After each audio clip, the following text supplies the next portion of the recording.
Mummy के हो अघिदेखिबाट भात पकाउनु बस्नुभएको रुङीको रुङी हुनुहुन्छ त्यो टेरले भात पकाएको के टाइममा यति बेर पनि पाकेन राम राम राम आफ्नो यहाँ भोडीमा भोक लागेर मुसो दौडिन लागिसक्यो मुसो दौडिन लाग्यो भने त अनि अस्ति ल्याएको थियो नि त्यहाँनेरि मुसो मार्ने दबाई हो त त्यहाँ टयारमा राखेको छ हो त मुसो मार्ने दबाई अहिले खाएर त मुसा चाहिँ मारेर बस्न अनि अहिले एकछिनमा भात पाक्छ अनि खानु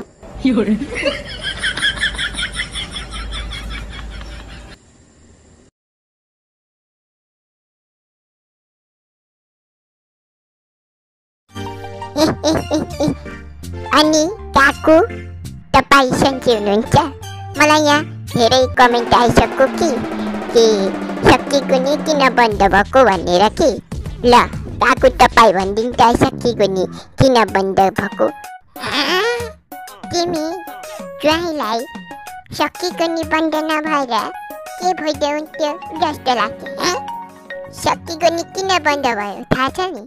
त्यति पनि थाहा भइ पो बन्दो रहेछ मेरो छोराले अस्ति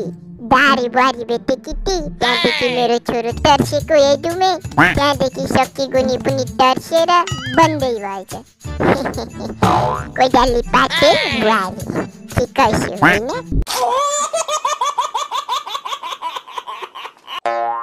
साथीहरू यो भिडियोको कुन चाहिँ पार्ट चाहिँ हजुरहरूलाई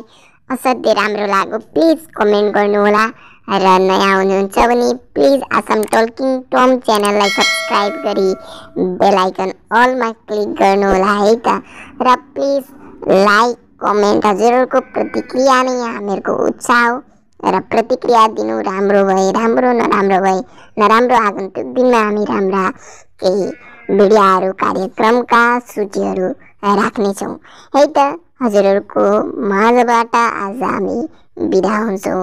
र अरू भिडियो आउँदै भेटौँला हस्त नमस्ते।